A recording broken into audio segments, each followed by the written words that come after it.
देने पड़े बहुत बड़े बड़े जामातों के सामने। कहना चाहिए कि हजारों लोग जहाँ 1930 की बात है जबकि गांधी जी ने उपोषण किया था। मेरे पिताजी भी बड़े अच्छे वक्ता थे, आप लोग उनके बारे में जानते होंगे, लेकिन उनको कुछ जरूरी काम से घर जाना पड़ा। सब लोगों ने कहा कि सालवे साहब आप भाषण नहीं दीजिएगा तो लोग सब भाग जाएंगे, काम कैसे बनेगा। कभी मैं तो जा रहा हूँ, मेरी लड़की जो है इसको धरोहर रख के जा रहा हूँ और मैं लौट के आऊंगा, उसके बाद भाषण दूंगा। लेकिन बहुत देर हो गई, वो लौटे नहीं। तो सब लोगों ने कहा कि भाई वो तो आए नहीं, अब ये इनकी लड़की को धरोहर रख गए, अब कैसे होगा, भाषण कौन देगा। और चिटनीस पार्क के लोग हैं, बिगड़ गए तो पत्थर मारना शुरू कर देंगे। तो वहां एक साहब बैठे, उन्होंने कहा कि इन्हीं से कहिए भाषण दे, क्या भाषण देंगी। तो हमसे पूछा क्या भाषण देंगे, हमने कहा अच्छा हम देंगे। तो तब मेरी उम्र सिर्फ 7 साल की थी। उस वक्त के अगर कोई लोग हो तो उन्हें याद हो कि मैंने काफी 15-20 मिनट तक काफी अच्छा सा भाषण दिया था और गुड्डा गुड्डी की शादी बताई थी। आज सोचती हूँ बहुत सालों बाद अपने ही लोगों के बीच में, अपने भाई बहनों के बीच में एक नई बात लेकर के आना पड़ा है और बहुत कुछ पुरानी बातें भी याद आ रही हैं कि बचपन से ही जिस चीज को मैं बहुत अच्छे से जानती थी, उस बात को कहने का मौका ही मुझे नहीं मिला। उसकी वजह यह थी कि जो इंसान एक 10वीं मंजिल पे पैदा हो, जो कि 10वीं मंजिल की बात जानता है, वो पहले मंजिल वाले के साथ क्या बात है। वो अगर कोई बात भी कहे तो कोई यकीन नहीं करेगा। बहुत बचपन में मैं अपने माता पिता से, विशेषकर अपने पिता से बहुत कुछ इस पर बातें किया करती थी और धर्म पे बहुत चर्चा करती थी। लेकिन मैं देखती थी कि वे भी यही सोचते थे कि ये सब बातें किसी समझ में आएंगी नहीं। जैसे कि भरे साहब जो अपने एडवोकेट यहाँ के हैं, ये मुझे बचपन में पढ़ाते भी थे, ये भी मुझे बहुत अच्छे से जानते हैं, और मेरे भाई बहन और यहाँ के बहुत से लोग जिनको कि मेरे पिताजी जानते थे। सभी लोगों से मैं ये देखती थी कि इन्हें मेरी बात समझ में आएगी नहीं, इसीलिए ये बात करना अभी उचित नहीं है। कम से कम पहले मंजिल से 5वीं मंजिल पे लोग पहुंच जाएं तो कुछ मेरी बात उनकी समझ में आए। एकदम से ही ऐसी बात कह दो जो कि लोग सोचेंगे कोई पागल आदमी बोल रहा है, इससे क्या फायदा। इसी तलाश में मैं थी कि मनुष्य जो है उसकी समस्या क्या है और वो किस तरह से हल होगी। बहुत बचपन से, आपको आश्चर्य होगा कि मुझे मेडिटेशन की मेरी बचपन से बड़ी आदत है। और माउंट रोड में भी जब हम लोग रहते थे तब भी यहाँ पर जो अभी मैंने सुना कि बड़ा अच्छा गार्डन बना दिया है, यहाँ एक माउंट मेरी का टेम्पल है, उसके पास जाकर घंटों में बैठ कर इसी विचार को लेकर सोचती थी कि मनुष्य में जो एक उलझन, एक समस्या है, एक ही समस्या है, बहुत साधारण। वो समस्या ऐसी है कि परमात्मा ने ये सारी सृष्टि, सारी एक लीला रचाई है, एक खेल है, एक जैसे नाटक हो रहा है और मनुष्य ये समझे बैठा है कि नाटक में बड़ा सीरियसली करना है, मुझे मैं ही हूँ। जैसे समझ लीजिए कोई आदमी है, उससे कहा कि तुम शिवाजी बन जाओ और तुम शिवाजी का खेल खेलो। अब वो सोचने लग जाए कि मैं शिवाजी हो गया, तो इस पागलपन को कैसे हटाएगा। एक समस्या ही है, क्योंकि सब लोग सोचते हैं कि जो हम हैं सो ही हैं, इसके अलावा और कुछ हम हैं, ये बात कोई सोच भी नहीं सकता। जब वो सोच भी नहीं सकता है तो फिर उसको जानना कौन चाहे। सब लोग यही सोचते हैं कि जो खेल है यही सही बात है, पर अगर बच्चों से आप पूछें तो बच्चे तो सारी सृष्टि को ही खेल समझते हैं। एक बच्चा था, हमारे घर में आता था, एक दिन मुझसे पूछता है, आंटी जी आप ये डॉक्टर डॉक्टर क्यों खेल रही हैं। वो सोचते ये भी एक खेल है कि भाषण होता है, लोग आते हैं, बैठते हैं, सब सत्य, वास्तविक ये सत्य है, बच्चे सत्य जानते हैं। लेकिन हम लोग असत्य को सत्य माने गए। जैसे कि हम ये सोचे अब हम नागपुर में पैदा हो, हम नागपुर वाले हो गए, फिर हम हिंदुस्तान में पैदा हो, हिंदुस्तान वाले हो गए, फिर हम ईसाई धर्म में पैदा हो, ईसाई धर्म वाले हो। लेकिन अगर एक छोटे बच्चे से आप पूछे कि बेटे तुम कौन, तुम जापानी हो कि अमेरिकन हो, तो हैरान हो जाएगा। उसे फिर तुम मुसलमान हो कि हिंदू, तो और भी हैरान हो जाएगा। उससे अगर पूछो बेटे तुम कौन हो, तो ज्यादा से ज्यादा वो इतना ही कहेगा कि माँ मैं तुम्हारा बेटा हूं और कौन, तुम भूल गई क्या मुझे। वास्तविकता में हम जो असलियत में मनुष्य हैं, ये सत्य को भुला करके और जो असत्य है उसे हम माने। जब अंग्रेजों ने भी यहाँ राज्य किया तो वो भी एक बड़े भारी असत्य पे थे कि हम अंग्रेज हैं, ये हिंदुस्तान है। वो भूल गए थे कि हम भी इंसान हैं, ये भी इंसान है। और ये बड़ा भारी सत्य है। ये सत्य ऐसा है कि जैसे ये एक उंगली है, वैसे ही ये भी दूसरी उंगली, ये भी तीसरी, चौथी, पांचवी, सब उंगलियां एक ही हाथ की, लेकिन ये हाथ भी एक ही शरीर है। हम सब एक ही चीज में बंधे हुए हैं। ये महान सत्य है और सही बात है।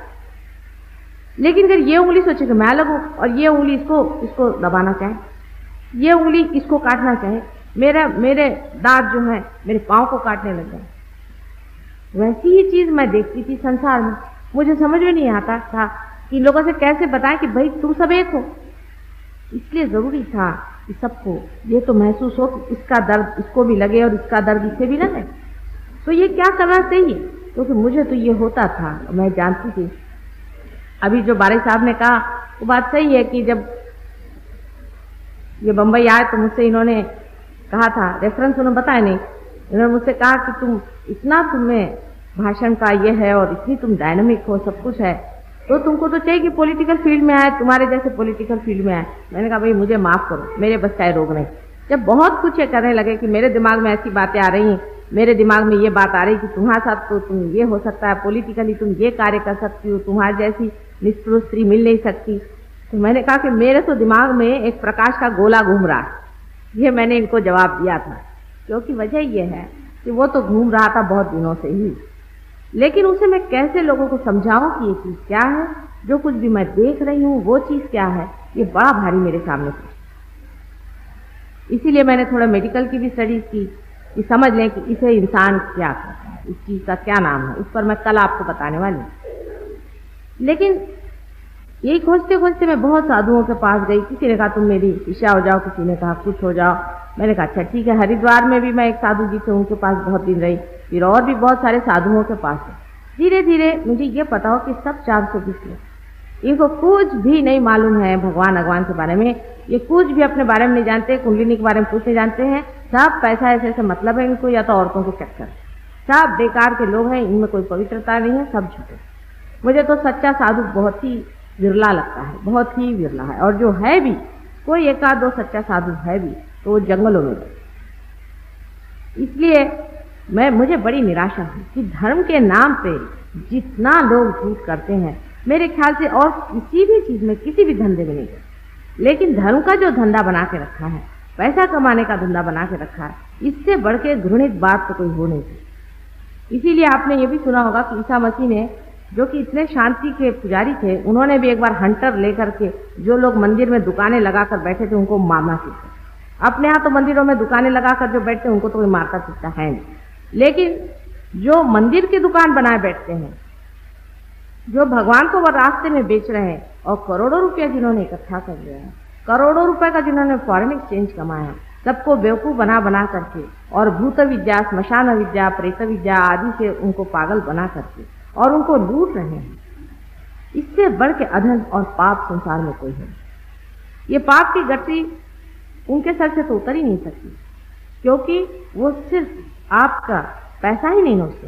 पैसा नोचना है लेने, वो आपकी जेब काटना है लेने, कोई हर्ज नहीं, उससे कोई हर्ज नहीं बनता, क्योंकि ये तो सब विनाशी चीजें हैं, ये तो इसी संसार में रहने वाली है। लेकिन वो आपका जो अंदर का शक्ति का स्रोत जो कुंडलिनी है, उसी को जब खराबी कर देते हैं, उसी के मार्ग को खराब करते हैं और प्रेत विद्या और भूत विद्या से आपको भ्रष्ट करते हैं, तब उनको जान लेना चाहिए कि ये पैसे की गठरी न कोई ले गया है और न ले जाए, लेकिन पाप की गठरी ले जाने पर उनका क्या हाल है। लेकिन इनमें से तो बहुत से राक्षस के अवतार, बड़े बड़े राक्षस हैं ये लोग, जो संसार में आए हैं, भगवान का नाम कहते हैं, है राक्षस। इन लोगों को मैंने बहुत नजदीक से देखा और मैंने जाना कि इतने मायावी लोग हैं कि इनका चक्कर ही जबरदस्त। जैसे कि सीता जी को उठा के रावण ले गया था, बेचारी सीता जो साक्षात आदि शक्ति थी, उसे पता नहीं चला कि ये रावण मुझे ले। उसी तरह के महादुष्ट आकर के संसार में ये दुष्ट कार्य करें, और ये प्रेत विद्या और स्मशान विद्या के कारण ही अपने संसार में इतनी खराबियां और बुराइयां हैं, क्योंकि ये गंदी गंदी आत्माएं आकर के अच्छे भले आदमी को बेकार कर देती, उसकी इस बुद्धि को नष्ट कर। इनके हाथों में खेलना गलत बात है। हम जब किसी भी कार्य को एकदम से उद्विग्न होकर करते हैं तब सोच लेते हैं कि हम सही कराएं, लेकिन जब वो काम खत्म हो जाता है तो इतना दुख लगता है, इतनी पीड़ा होती है कि कितने महामूर्ख थे, पता नहीं ये कैसे काम हमने कर लिया। वास्तविकता इसमें ऐसा है, ये सारी प्रेत विद्या है, एक मास हिप्नोटिज्म है, उसके बीच में हम दौड़ रहे हैं और पागल जैसी छोटी छोटी चीजों के लिए इतनी इतनी हत्या और हानियां हम लोग कर रहे हैं, हमें अंदाज ही नहीं। और ये लोग, इन्होंने 3-3, 4-4 करोड़ रुपए इकट्ठा किया हुआ है, इनके घरों में जाकर के देखिए तो आपको आश्चर्य होगा कि बड़े बड़े आलीशान घरों में रहते हैं, बड़े राजा बन के रहते। दूसरे तरह के भी लोग संसार में निकल आए जो सन्यास लो, ये लो, वो लो, मास सन्यास लो आदि बातें सिखाते हैं। वास्तविक ये लोग आपको मूर्ख बनाना चाहते हैं। सन्यास क्या परमात्मा ने बनाया? जो परमात्मा ने बनाया नहीं वो कभी भी आध्यात्मिक हो, न तो परमात्मा ने सन्यास बनाया, न तो परमात्मा ने कोई भी ऐसी विचित्र सी बात नहीं बनाई जो ले करके आदमी चले। सन्यास तो अपने अंदर की चीज, बाहर की नहीं होती। एक आध आदमी होता है जो अंदर से ही संन्यास है, वो फिर राजघराने में बैठा रहे और चाहे वो कहीं भी बैठा है, वो संन्यास्त होता है, उसकी तबीयत संन्यास्त है। मैं अपने पिताजी के लिए कह सकती हूँ कि बिल्कुल वो संन्यास्त स्वभाव के, अत्यंत संन्यास्त स्वभाव के। उनका स्वभाव इतना संन्यास्त था, अभी आपको एडवोकेट साहब ने बताया है, लेकिन हमने उनको बहुत नजदीक से देखा कि उनका दातापना की यह हद थी कि अगर उनके पास कोई भी चीज हो और अगर कोई पहुंच जाए, उनके पास उनकी अंगूठी भी हो और अगर कोई पहुंच जाए कि साले साहब मुझे बड़ी परेशानी है और ये हो रहा, फौरन उतार के दे। एक दिन किसी ने उनसे कहा कि साले साहब क्या है, आप जिसको देखो उसको दे देते हैं, कोई पात्र अपात्र किससे सोचा करिए, ये तो सोचना चाहिए आपके भी बाल बच्चे हैं। उन्होंने कहा मेरे कौन बाल बच्चे, जिसके है वो संभालेगा। और वास्तविक यही बात, जिसके है उसी ने संभाला हुआ। उन्होंने तो आप जानते हैं कि एक पैसा भी हम लोगों के लिए छोड़ा नहीं था और न ही किसी के लिए उन्होंने कहीं विल बनाई। ऐसा आदमी भी संसार में रहता है, नाम करता है, बड़ा आदमी बन के चला जाता है। और एक ऐसा भी आदमी होता है कि जो धर्म के नाम पर ये दुनिया भर का करकट कूड़ा इकट्ठा, पैसा इकट्ठा। अगर पैसा मिलने से इंसान सुखी होता तो जिन देशों में बहुत सा पैसा है, खाने पीने को बहुत है, यहाँ मैंने सुना आंदोलन हो रहा, अब हम तो यहाँ आए आप लोगों को कल्याण के लिए, रास्ते में इन लोगों ने उतार लिया, कल वहां मत जाओ, वहां सब लोग पत्थर मारेंगे। मैंने कहा ये भी कोई तरीका हुआ भाई, हमको इनको अनाज कम ज्यादा थोड़ी दे रहे हैं, लेकिन बुद्धि का भ्रम देखिए कि वो हम ही को पत्थर मारने के लिए निकले। उसकी वजह यह है कि हम खाना पीना इससे इतना महत्व, वास्तविक खाना पीना इतना कोई महत्वपूर्ण नहीं, कोई इतना महत्वपूर्ण नहीं। कोई यहाँ पे भूखा नहीं मर रहा है। अगर कोई भूखा मरता होता तो आप सिनेमा में देखिए हजारों लोग खड़े हुए टिकट के लिए ब्लैक में खरीद रहे, रिक्शे वाले, टांगे वाले सब खड़े रहते। कोई ऐसी बात नहीं है जिसके लिए आप किसी को भी पत्थर मारते थे। लेकिन ये सब भूत विद्या है, आप जानते नहीं, बिल्कुल साक्षात भूत विद्या है। ये प्रेत विद्या का ही लक्षण है और कुछ नहीं। नहीं तो मनुष्य इतना मूर्ख थोड़ी ना है इस तरह की बेवकूफियां करे। तो इस तरह से जहां पर जिन देशों में बहुत एफ्लुएंस है, जहां लोग बहुत रईस हैं, जैसे अमेरिका देश, अमेरिका में इतना पैसा है, इतना पैसा है कि एक साधारण घर की नौकरानी जो आती है वो भी कैडलक गाड़ी में बैठते हैं। तो मुझे लगता था कि इनके यहाँ इतना पैसा है, लोग इतने दुखी थे। देखते हैं आज तो कैडलक गाड़ी में आई और कल उसने आत्महत्या कर ली। मैं कभी आत्महत्या क्यों कर, आखिर क्या बात है? इनके पास सारा पैसा होते हुए भी सबसे ज्यादा संसार में आत्महत्या अमेरिका में होती। आश्चर्य की बात है। इसका अर्थ एक तो बात जाहिर है जो हमें समझ भी लेना चाहिए कि पैसा ही संसार में सब कुछ नहीं है। पैसे से भी बढ़ के कोई चीज है जिसको हम खोज रहे हैं, पैसे। मनुष्य क्या खोज रहा है? वो खोज रहा है शांति और आनंद। वो पैसा नहीं खोज रहा है, वो पैसा भी इसीलिए खोज रहा है कि उसको शांति और आनंद मिले। शांति और आनंद मनुष्य को धर्म के सहारे मिलती है, और धर्म बाहर का धर्म नहीं है, अंदर का है, जिससे धारणा है। मनुष्य जब जान लेता है कि मैं कौन सी शक्ति हूं, मैं किस शक्ति के सहारे चल रहा हूं, उसी दिन वो शांत हो जाता। जैसे मैं मजाक लोगों से बताती थी कि अगर हम लोग एरोप्लेन से जा, कुछ देहाती लोग चढ़े एरोप्लेन में पहली मर्तबा, तो उन्होंने कहा कि आप एरोप्लेन में जाते वक्त कुछ कम सामान ले जाइए। तो एरोप्लेन में बैठते साथ उन्होंने सामान अपने सर पे रखा। लोगों ने कहा भाई ये क्या करें? कहले हम तो एरोप्लेन का बोझा हल्का करें। वास्तविक हम लोग भी परमात्मा का बोझा हल्का करें, उस डिवाइन पावर का, उस अनंत शक्ति का हम बोझा हल्का करें, जिसने हमें बनाया, घड़ाया, बड़ा किया और जो हमारा संगोपन करने के लिए किया। इसी तरह से हम बहुत सीरियसली उसका बोझा उठाए हुए हैं। लेकिन जिस दिन जानेंगे कि जिसने बनाया है जिसने हमें पाला है, बड़ा किया है, वही हमारा सर्वे सर्वा। उसी दिन बोझा जो है सर से एकदम हल्का हो जाएगा और मनुष्य जानेगा कि एक नाटक। जैसे कि यहाँ आप देख रहे हैं बहुत सी बिजलियाँ चल रही, बल्ब जल रहे हैं, इसमें आप देखते हैं कि पंखे भी चल रहे हैं, ये सब किसी शक्ति के द्वारा। लेकिन अगर कोई बल्ब सोचे कि साहब मैं ही अलग से एक जल रहा हूँ और मुझे को जलना है और मैं नहीं जलता रहा तो सब दूर अंधकार हो जाएगा, तो हम उसको कहेंगे तो महामूर्ख है। लेकिन अगर हमारी ओर हम दृष्टि करें तो यही बात हमारी। जिस दिन हम जान लेंगे कि एक शक्ति हमारे अंदर से दौड़ है और उसी शक्ति के सहारे आज हम प्रज्वलित। अब मॉडर्न लोग कहते हैं कि हम कैसे विश्वास करें माता जी, आप कहते हैं कि ऐसी एक शक्ति है और ये है वो है। मैं कहती हूँ कि इंसान गया ही किस हद तक, साइंस पहुँचा ही किस और तक। सीधी बात है, अगर आपसे कोई पूछे तो आप उनसे पूछे कि आपके हृदय में धड़कन होती है, कोई डॉक्टर से कहना हाँ, तो वो कहेगा कि तो क्या हुआ, ये तो होती है, अपने आप होती। कभी पर इसे कोई करता है, कौन है?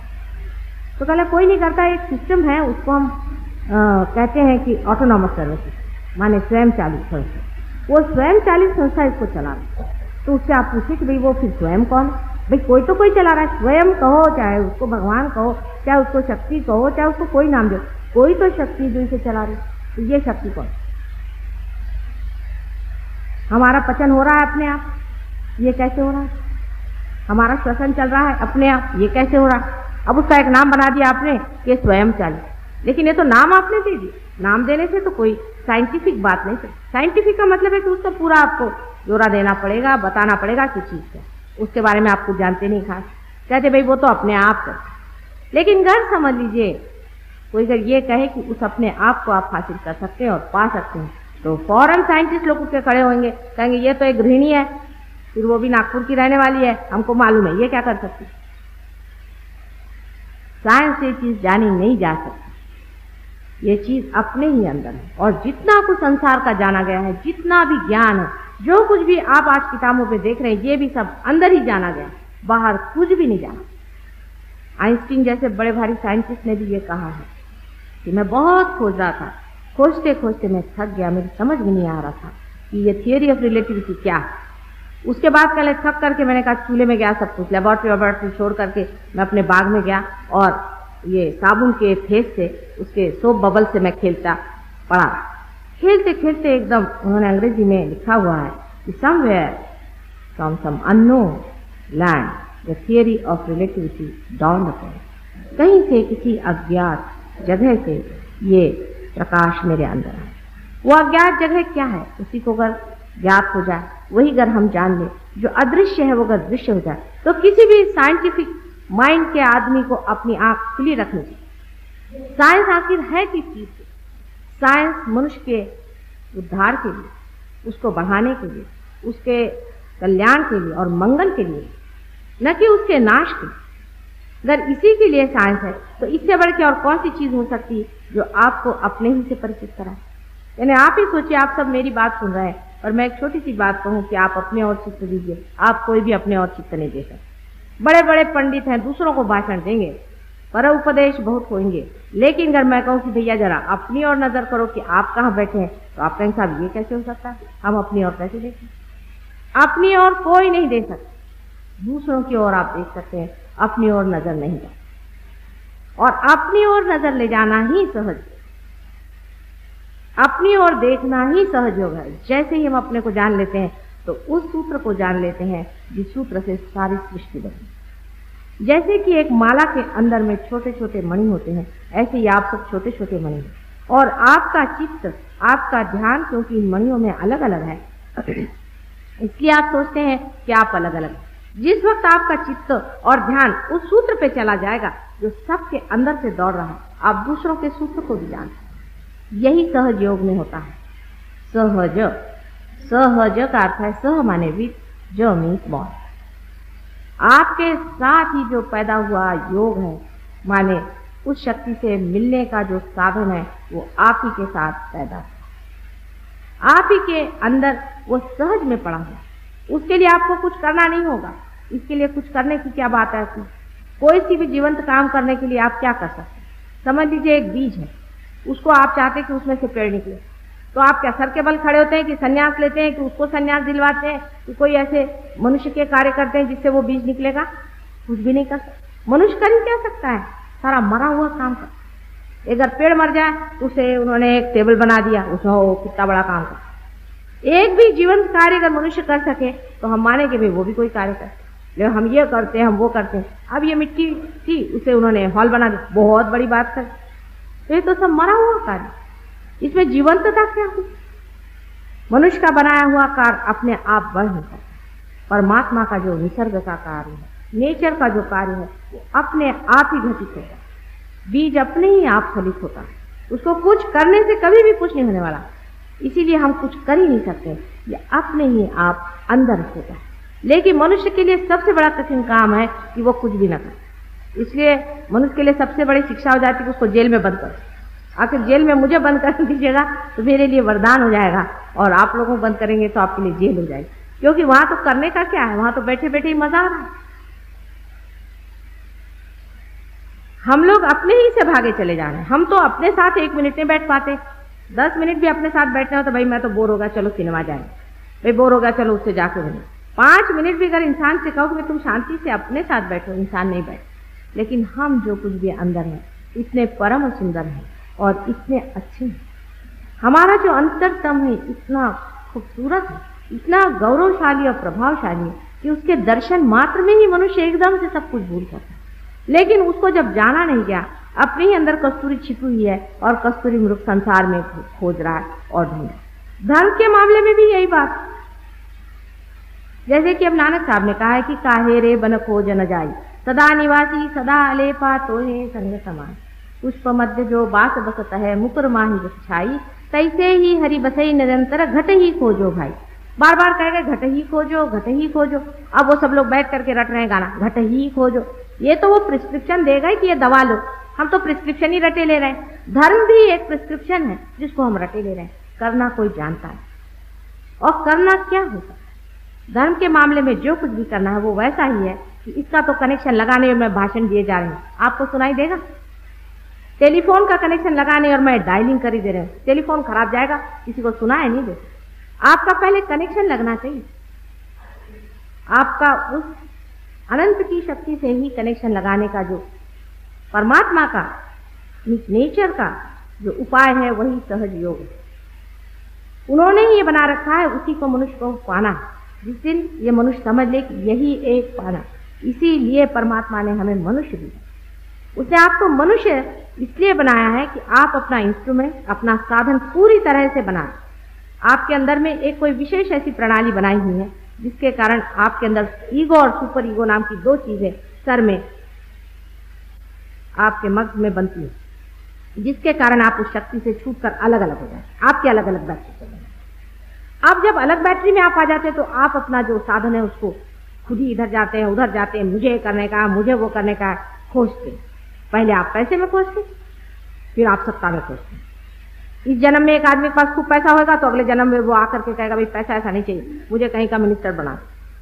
फिर वो सत्ता में नहीं मिला तो कहता धर्म में खोज। लेकिन सारी ही खोज वो बाहर से करता। जिस वक्त वो सारी खोजों से हार जाता, बुद्ध भी जब सब तरह से हार गए और हार करके लेट गए कि नहीं, इसमें नहीं मिलने वाला, इसमें वो चीज नहीं मिली मुझे जिसको मैं खोज रहा था। जिस वक्त वो हार गए उसी वक्त उन पे कृपा हुई और वो इसे पा। उन्हें भी सहज योग से ही मिला था, और संसार के जितने भी बड़े बड़े गुरु हैं सब ने सहज योग से पाया, सब ने ही सहज ही योग से पाया था। और किसी भी योग से आप परमात्मा को पाने।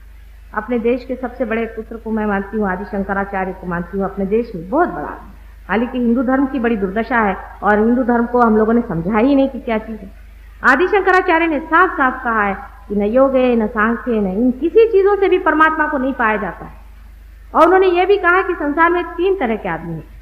एक तो होते हैं जो कि भक्ति में ही खोजते हैं परमात्मा, भक्ति कर रहे हैं, उनके बुद्धि नहीं होती, उनको समझ में नहीं आता है कि अभी कनेक्शन लगा नहीं, परमात्मा से बात कैसे करें। पागल जैसे रात दिन चिल्लाते रहते, चीखते रहते, पागल होकर मर जाते। लेकिन वो वहीं खत्म हो जाता तो भी मुझे हर्ज नहीं था। कभी कभी इस पागल में मनुष्य परलोक से संबंधित हो जाता है और उनके अंदर भूत विद्या वगैरह आ जाती हो सकता है। दूसरा आदमी होता है जो कि बुद्धि का बड़ा तीक्ष्ण होता है, बुद्धि बहुत ज्यादा है, लेकिन उसका मन अस्थिर होता है, इधर उधर दौड़ता है, इधर की तरफ दौड़, उधर की तरफ दौड़। तो ऐसा आदमी सोचता है कि चलो योग वगैरह करें, योग साधना से अपने मन को हम कंट्रोल करें। ये भी बड़ी गलत बात है।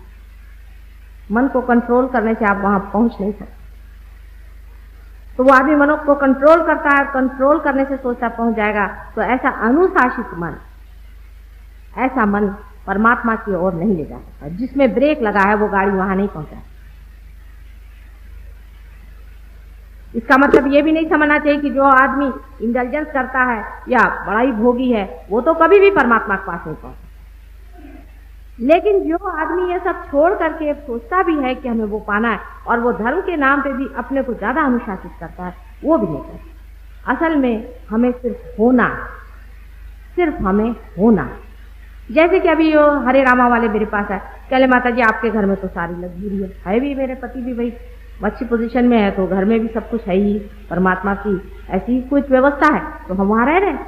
तो आप कैसे कह रहे हैं कि भगवान की ऐसी ऐसी स्थिति होती है? तो मैंने कहा क्या भाई तुम्हारा मतलब है कि इन चीजों से मुझ में कुछ फर्क आता है? मैंने कहा जब किसी ने कोई चीज को पकड़ा ही नहीं तो उसको छोड़ेगा। मैंने तो ये छोड़ दिया, मैंने तो वो छोड़ दिया, मैंने तो संन्यास ले लिया, ये तो मैंने कहा तुम एडवर्टीजमेंट लगा रहे। छोड़ना और पकड़ना तो तब होता है जब मनुष्य जानता है कि किसी को आप पकड़ सकते और छोड़ सकते। पर अगर मनुष्य यही जानता है कि न तो कोई पकड़ा जाता है न छूटता है, तो फिर संन्यास भी क्या और गृहस्थ भी क्या? आप सिर्फ खड़े हैं। अब ये पेड़ देखिए खड़े हुए हैं, ये कोई सन्यासी है कि गृहस्थी है? आप भी सिर्फ हैं। जिस दिन आप हो जाएंगे, आप सिर्फ आप हो जाएंगे, सिर्फ दृष्टा हो जाएंगे, साक्षी हो जाएंगे, विटनेस हो जाएंगे, तब बाहर की चीजों का अर्थ इतना ही होगा कि नाटक हो रहा है, देखा था। लोग पत्थर फेंक रहे हैं तो भी देख रहे हैं, लोग हार चढ़ा रहे हैं तो भी देख रहे हैं, लोग पैर पे आ रहे हैं तो भी देख रहे हैं, और लोग जूते मार रहे हैं तो भी देख।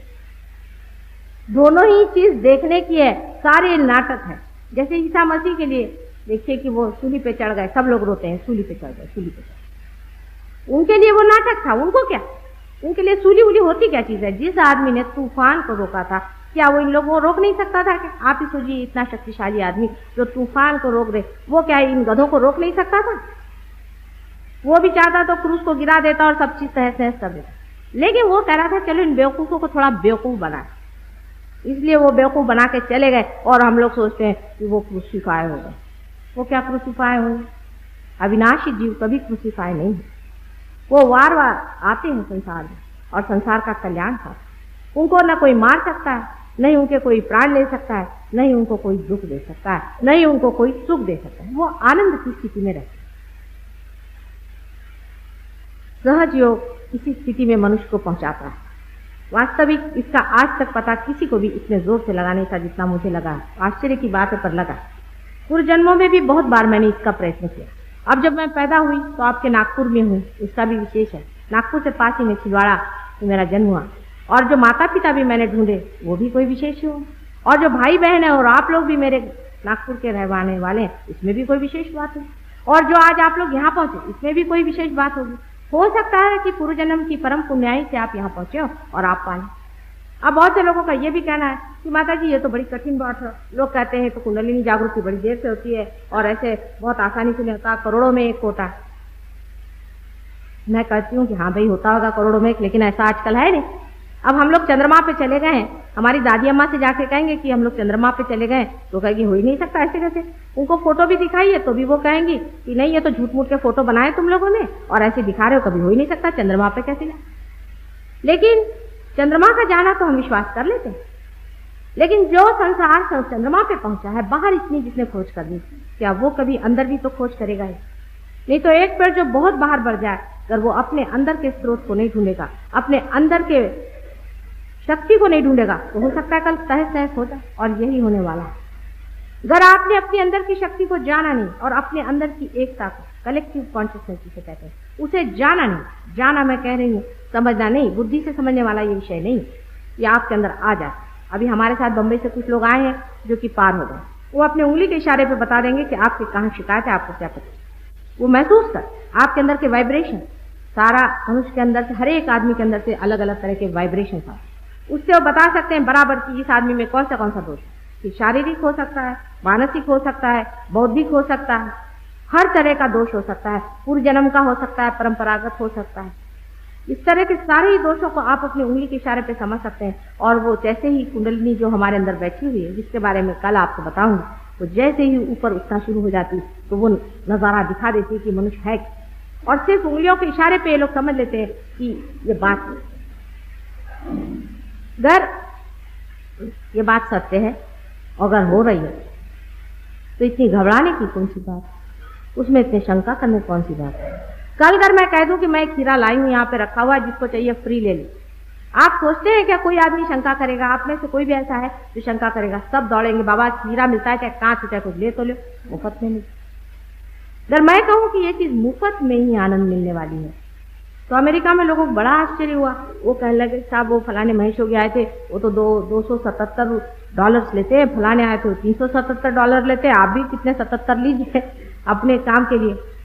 मुझे बड़ा आश्चर्य हुआ। मैंने कहा भी देखो, मेरी बात जहाँ तक है तो मुझे इसको समझ में नहीं आता, पर तुम इसके दाम लगाओ, तुम इसका प्राइस लगाओ, जो भी तुम इसका प्राइस दे सकते हो। संसार की कोई सी भी चीज अगर इस अविनाशी को खरीद सके, मुझे से नहीं।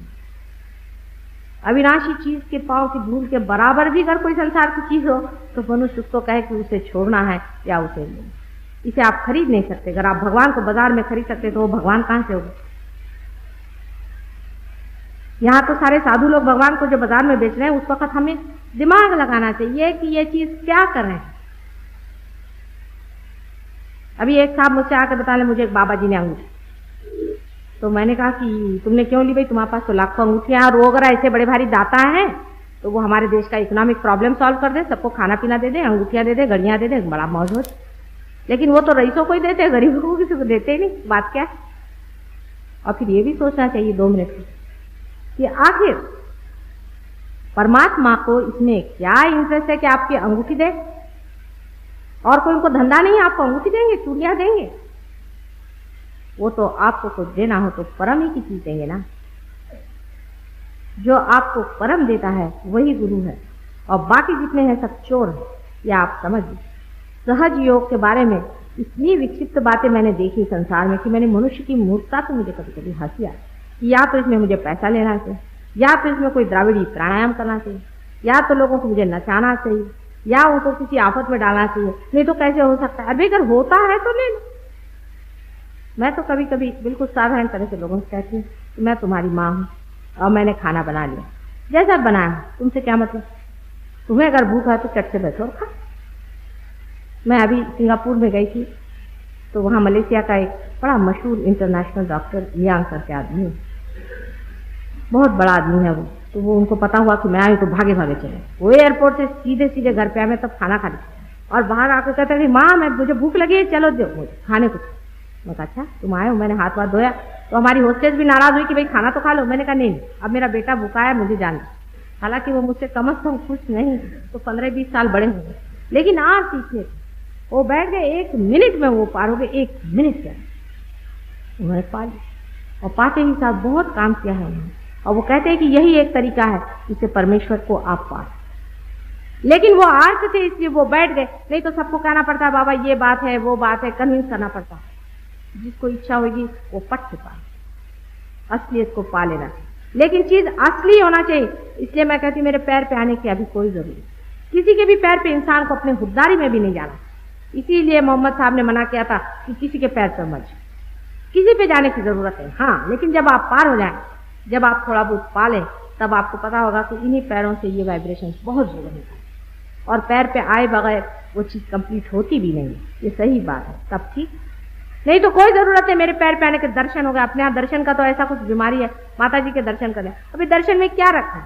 कुछ लेके जाओ असली चीज। हम असली देने बैठे हैं, असली लेने वाले नहीं।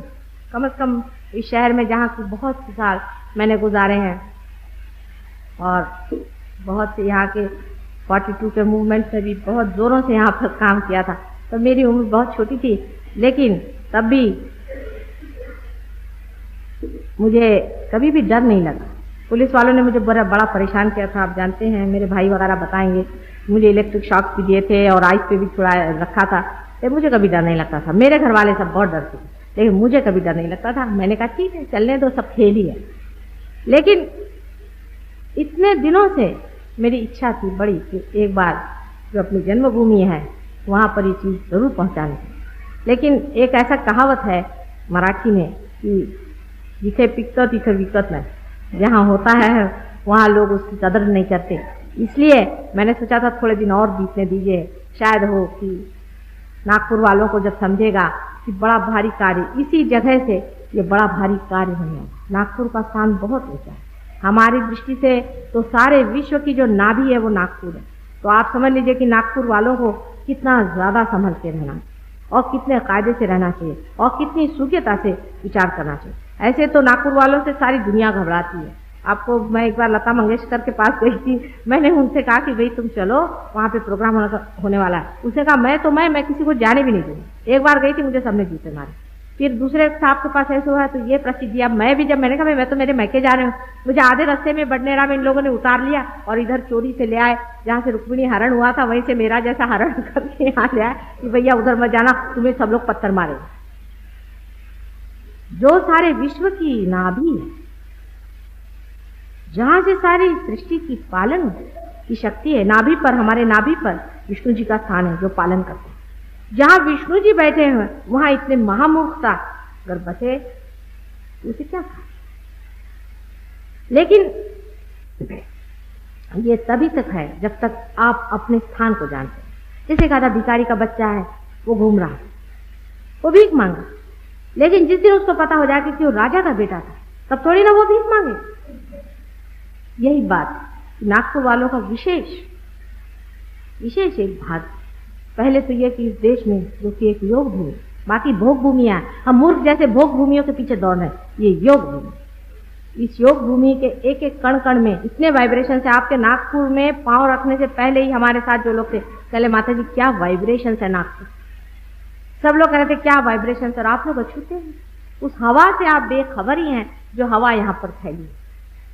और इस जगह में जो कि सारे देश की नाभि है, एक तो भारत वर्ष ही शरीर है, देह है सारे सृष्टि।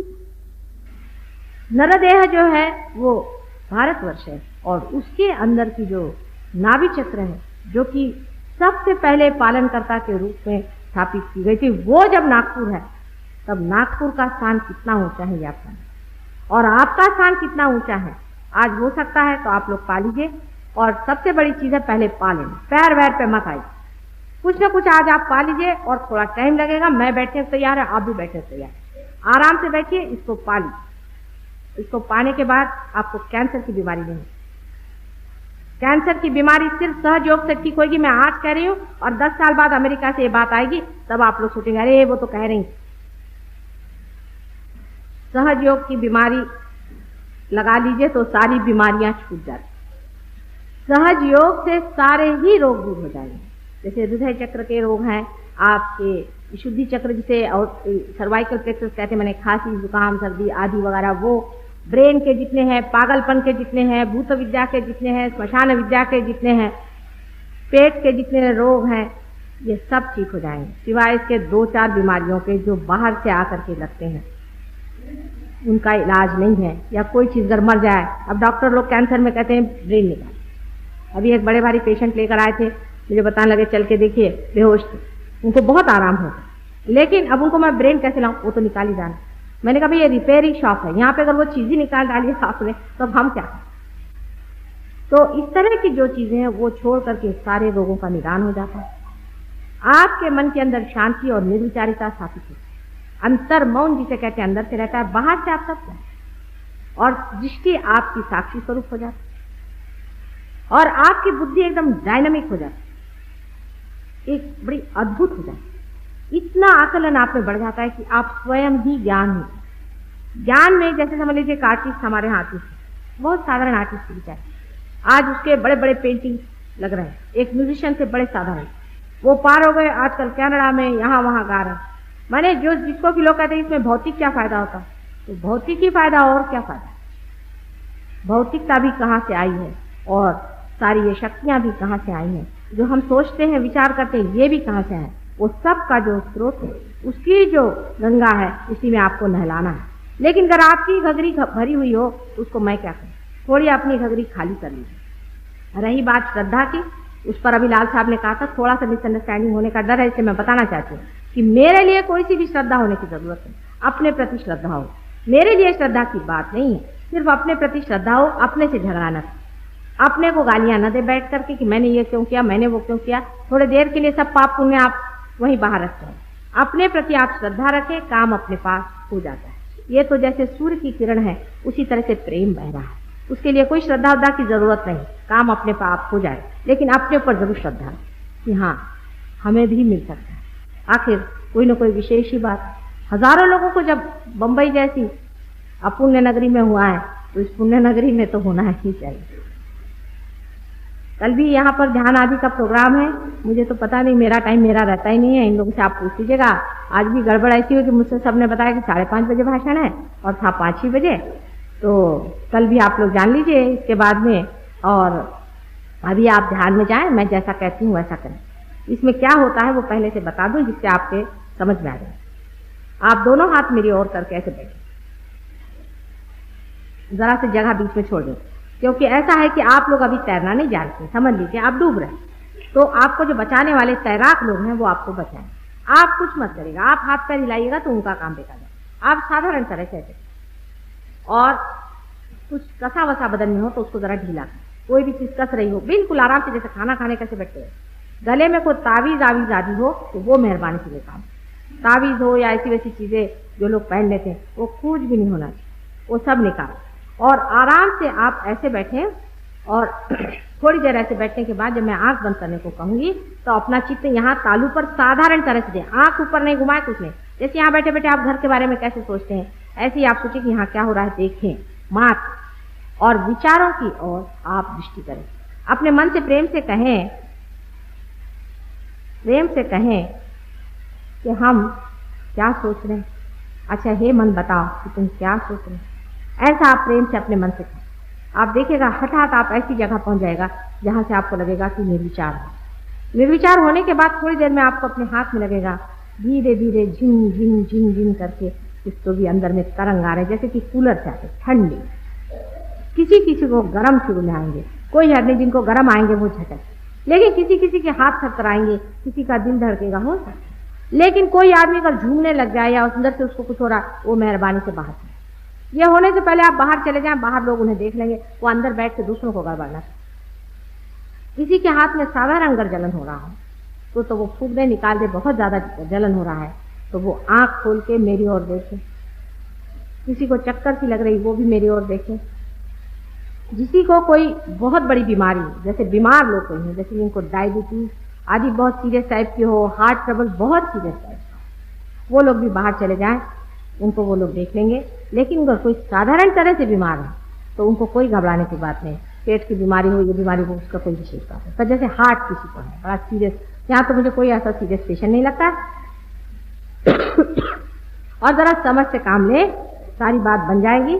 न चीखे, न चिल्लाए, न हूँ करे, न हाँ करे। और वो देवी ये भी बहुत आती है हमारे ध्यान में, हमने देखा देवी वेवी कभी आती नहीं, देवी को कोई और धंधा है या नहीं है, ये सब भूत आते हैं। इसलिए कोई भी देवी ये भी आने की बात नहीं करे, और जिसको आती हो देवी वो बाहर चले, कृपया बाहर जाकर के